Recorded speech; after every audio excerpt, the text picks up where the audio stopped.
Thank you for joining me on Outside the Oval. I'm Mark Tassler. Big racing action over the Labor Day weekend. Wow.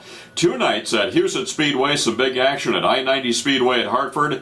Over at Jackson Speedway, the Jackson Nationals. Let's take a look at all that and see how the racing went down over the Labor Day weekend. Plus, Tony Stewart's return to NASCAR. We had some coverage on that coming up on the weekend. Let's see how he did and how more importantly, how the fans reacted to Tony coming back in there. We'll get to that in a bit. First, let me start out at Huset Speedway.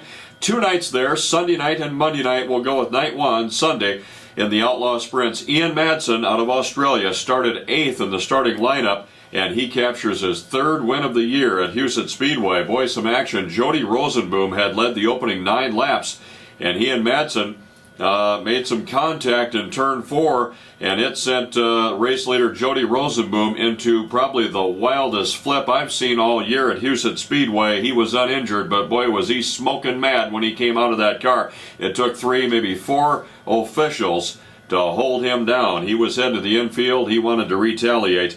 Some big action out there again. No injury. Ian Madsen took the win. Terry McCarl finished in 2nd, taking over the point lead now from Mark Dobmeyer. Those 2 guys going at it for the season championship. McCarl will come into championship night on September 7 with a 2-point lead over Mark Dobmeyer.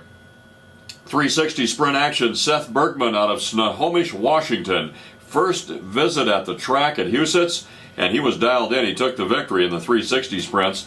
In the micro sprints, boy, those guys were wound up again, turning 16,000 RPMs out there with those 600cc micro sprints. And Shane Fick, 2-time defending champion, got his 5th win of the year. Street stocks, their biggest race of the year, happens on the Sunday night of Labor Day weekend, where they're racing for the biggest payout purse of all. And it's a 20-lap feature. The sponsors put up extra big money for it. There's a pit stop and a lot of excitement. Darren Cordles came all the way from dead last in the starting lineup, and at the end, he took the victory.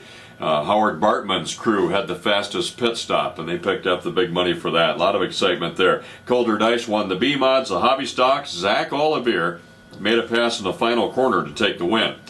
Now, let's go to Monday night, a Labor Day race at Huset Speedway. In the sprints, Kaylee Garst out of Decatur, Illinois, got his first win in 2 years. He led all 25 laps of the sprints. In the micros, Bill Bowles from Harris, Iowa, 8-time Jackson Speedway champion, takes over the lead on lap 5. He gets his 2nd win of the year. In the street stocks, Gary Brown Jr. and Darren Cordles.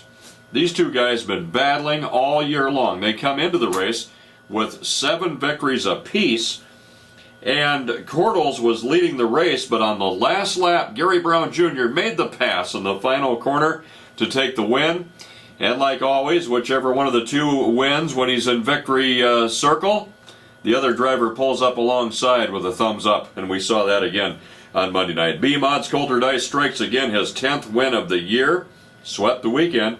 And in the hobby stocks, Zach Olivier swept the weekend as well, coming from 8th starting position, taking over the lead on lap 9 for his 5th win of the year.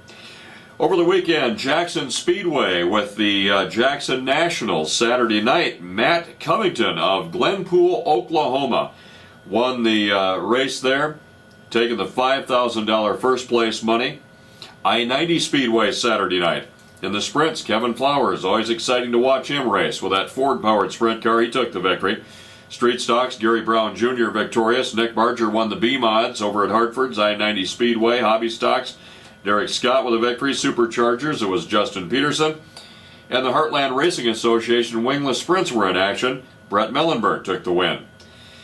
Last but not least, Tony Stewart makes his return to NASCAR racing, taking 3 weeks out after the race, the incident that happened at the sprint car track in New York that involved the fatality. He comes back. He started 12th. He got up as high as 4th in the race, but didn't have a very good run there at Atlanta.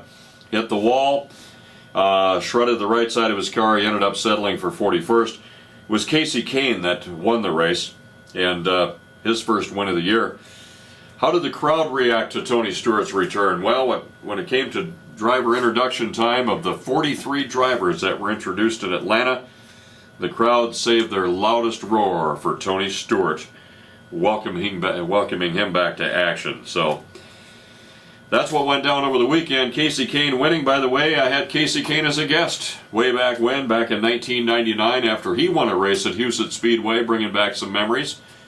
And when I interviewed him, he told me that his goal was someday to race NASCAR. Well, I guess he did that, didn't he?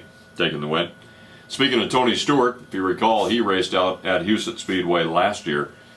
I had him join me in a commercial for that event. For Outside the Oval, I'm Mark Tassler.